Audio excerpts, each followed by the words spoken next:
Vamos lá, senhoras e senhores, eu sou Mário Sobral do Jornal Segurito, em mais uma edição do SST, o canal. E hoje vamos falar sobre algumas perguntas que devemos fazer, né, para analisar um acidente de trabalho. Então, listei aqui diversas perguntas. E a primeira pergunta é: houve alguma mudança recente nos processos de trabalho, procedimentos e equipamentos que possa ter contribuído para o acidente? Então, independente de como aconteceu, a gente precisa saber as mudanças anteriores. Então, o que teve de mudança no processo? Era feito de um jeito e agora é feito de outro. Tinha um determinado procedimento e agora mudou. Então, o que teve de mudanças nesse processo? Para isso, as pessoas às vezes já vão direto no trabalhador perguntar para ele como aconteceu o acidente. A gente pode, lógico, vai ter que perguntar isso também, mas a gente precisa perguntar para ele como é que funciona aqui esse setor. Então, quem leva o quê, como é que é feito, tem pressão, não tem pressão? Isso é importante, entender o setor, que aí fica mais fácil de a gente analisar o acidente, porque mudou alguma coisa e talvez tenha ocorrido acidente por causa disso.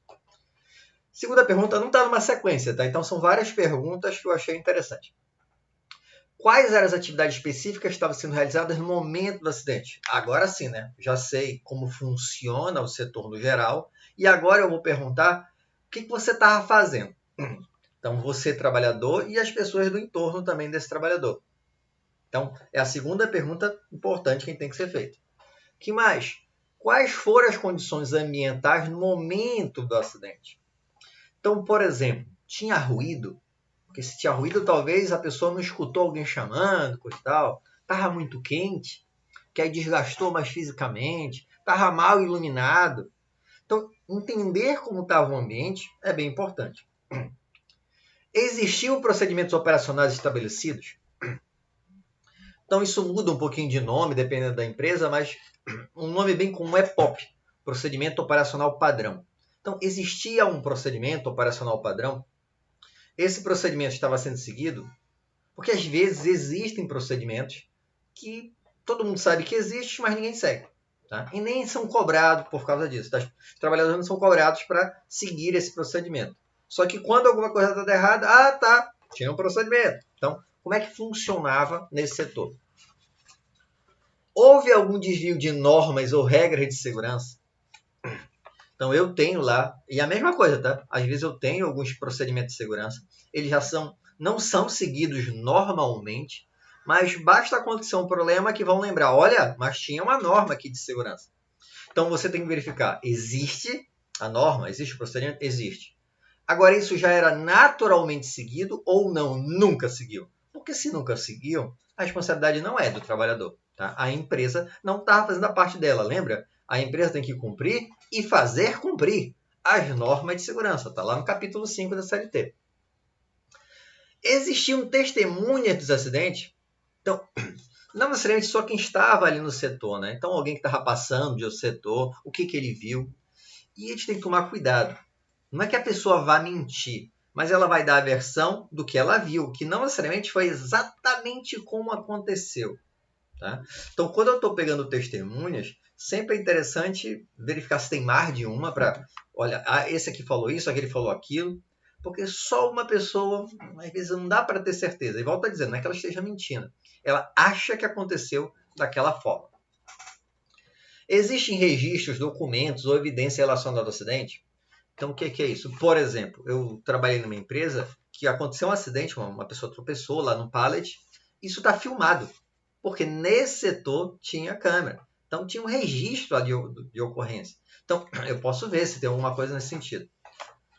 O básico, né? Onde e quando o acidente ocorreu. Local, data, hora do acidente. Essas informações você vai precisar lá para o relatório. Quais equipamentos, ferramentas ou materiais estavam sendo usados? Então, isso é bem importante também. Será que essa ferramenta, esse equipamento, tinha algum problema? Estava precisando de manutenção? Estava falhando? Era inadequado ergonomicamente? Forçava mais o trabalhador, a postura dele? Então, isso tudo tem que ser analisado. Quais foram as lesões específicas sofridas pelo trabalhador? Também, vou ver junto com o médico, né? O médico vai passar as informações, só que é uma informação que precisa estar lá no seu relatório. Essa pergunta tem que ser feita. Quais eram as habilidades e competências necessárias para realizar as atividades envolvidas no acidente? Então, por exemplo, eu tenho que ter eu sou um empilhador, eu tenho que obrigatoriamente ter um treinamento de empilhadeira. Então, isso aí é uma situação que é daquela função. Então, o que aquele trabalhador tinha que ter como competência? Quais as habilidades necessárias? Às vezes obrigatórias legalmente, ou às vezes porque aquela atividade exige. Então, a gente vai analisar. E esse trabalhador está adequado? Tem esse treinamento, nesse meu exemplo? Existiam fatores de fadiga ou sobrecarga de trabalho que pode ser contribuído para o acidente? Então, por exemplo, a carga horária era dia de hora extra, ou no dia anterior tinha sido feito muitas horas extras, ou o ritmo do trabalho é muito puxado, tem que fazer muito rápido, coisa e tal. Isso pode influenciar uma fadiga, né? E o trabalhador pode acabar errando. Qual foi o histórico de acidentes ou incidentes semelhantes no local de trabalho? Isso também é interessante. Se você não é da empresa há muito tempo, sempre é bom a gente dar uma lida nos acidentes ocorridos nos últimos anos, para entender o histórico da empresa. Ih, rapaz, isso aqui sempre acontece. Se sempre acontece, tem algo errado. O problema não é o trabalhador, a empresa está fazendo algo errado. Se tem frequência, principalmente.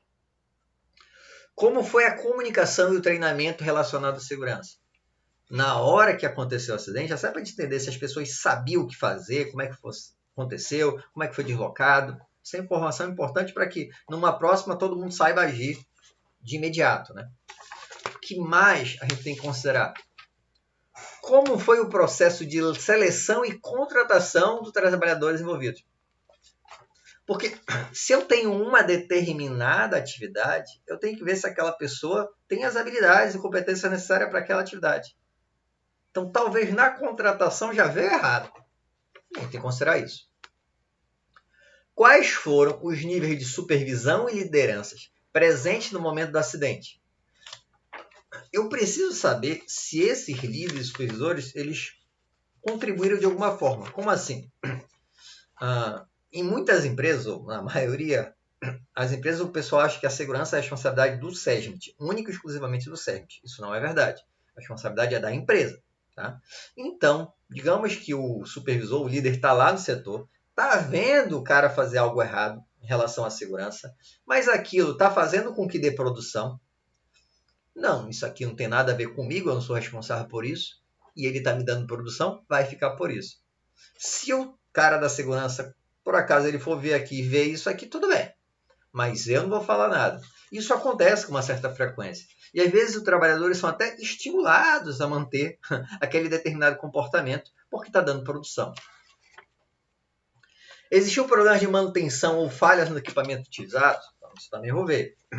Aquele equipamento, se eu for pegar lá o manual do equipamento, tem uma manutenção preventiva, tipo o carro, tem que trocar o óleo de tantos quilômetros, correr e tudo mais. E aquela máquina estava largada. Tá? Então, a empresa tem uma certa responsabilidade em relação a isso. Uma certa não, total responsabilidade. E aí a gente vai verificar o que ocorreu em relação à manutenção. Outra coisa que é importante é se tiveram danos materiais significativos e na verdade, todo o custo envolvido. A maioria das pessoas não faz esse levantamento, mas eu insisto que faça porque, digamos que esse acidente custou, sei lá, olha, para resolver uma máquina lá que aconteceu o acidente, custe 10 mil reais. O patrão não vai me dar 10 mil reais para consertar essa máquina. Mas você levantou os custos todos relacionados ao acidente e custou 30 mil. Percebe que se acontecer novamente são mais 30 mil. E para corrigir o problema são 10. Então é um excelente argumento e muita gente não utiliza. Quais foram as causas imediatas e subjacentes? Então, o que é isso? Causas imediatas. Por exemplo, eu tinha lá um monte de caixa empilhada, uma dessas caixas caiu e no pé do trabalhador e ele se machucou. Isso foi imediato, é a caixa caindo lá e tudo mais. Só que qual foi a causa subjacente? Bom, a empresa não tem espaço suficiente mais, pegou um cliente novo, os corredores todos lotados, estava tudo armazenado de qualquer jeito e aí por isso a caixa caiu. Tá? Então o problema não é exatamente a caixa. Eu tenho que ir um pouquinho mais para trás para entender o que levou aquele problema. Geralmente quando se faz análise de acidente de forma muito rápida, assim, se fica só na queda da caixa, nesse meu exemplo, mas não entende por quê, tá? Não vai para trás, fazendo lá os 5 porquês, entendendo os motivos lá atrás que levaram àquele problema.